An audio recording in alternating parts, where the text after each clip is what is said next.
Hello everyone and welcome back to Verma education one second. And आज के इस video में डिस्कस करेंगे अपार आईडी के बारे में।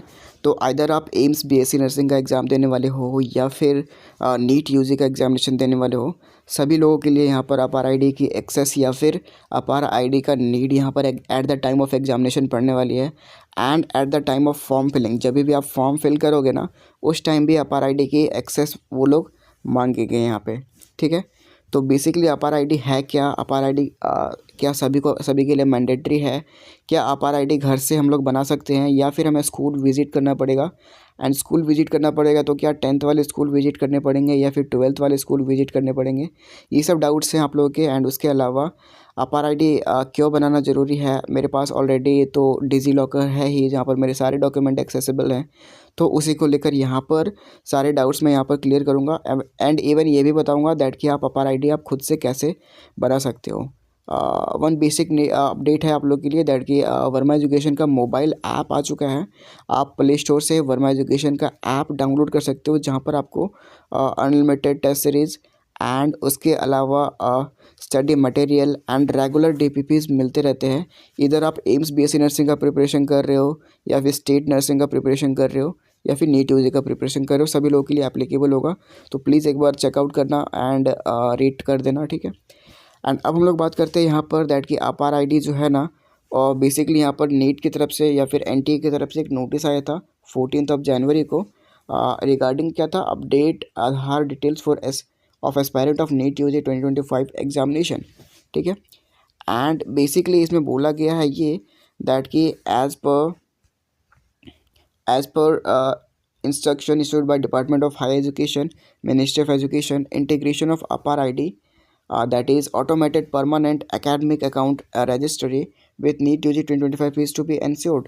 To support this objective, candidates are encouraged to use their APAR ID as well as Aadhaar based authentication during the application of examination process. Updated credentials are highly recommended for ease of verification, registration process and enhance their integrity of examination process. मतलब कि जो examination form भरने के time पे भी आपको यहाँ पर अपार आईडी की नीड पड़ेगी।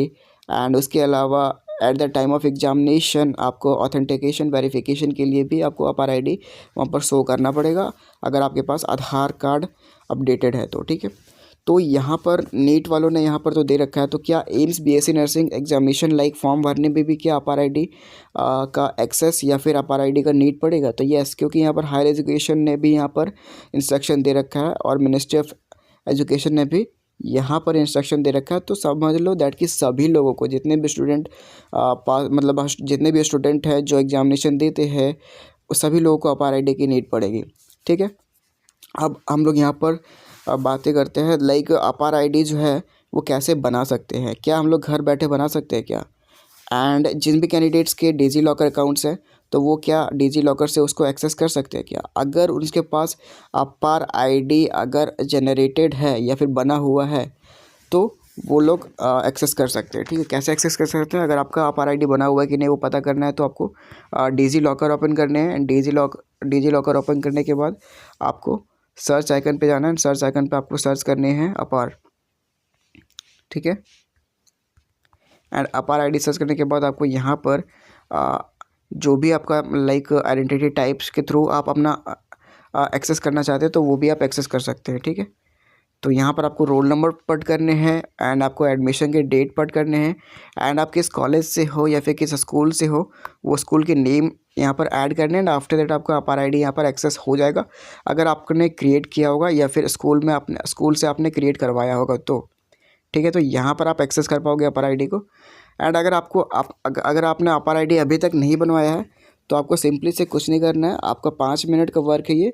आपको स्कूल विजिट करना है, लेटेस्ट जो भी स्कूल है आपका 12th जहाँ से आप कर रहे हो या फिर कर चुके हो वहाँ पर विजिट करना है। एंड वहाँ पर बोलना है सर अपार आईडी के लिए अपार आईडी क्रिएट करना है। एंड आफ्टर दैट वो लोग क्या करेंगे, आपका नेम आधार कार्ड लेंगे एंड आफ्टर दैट उसको अपार आईडी आपको दे दी जाएगी। ठीक है, क्योंकि ये स्कूल जनरेट कर सकता है अपार आईडी, क्योंकि स्कूल के पास अपना एक कोड होता है दैट इज़ ES मतलब ई डाइज कोड होता है। ठीक है, तो ई डाइज कोड के थ्रू ही अपार आईडी यहाँ पर जनरेट होगा। ठीक है, तो आपका अपार आईडी क्रिएट कौन कर सकता है? 12th वाले जो स्कूल है आपके या तो फिर 10th वाले स्कूल है वहाँ से भी आप जनरेट करवा सकते हो।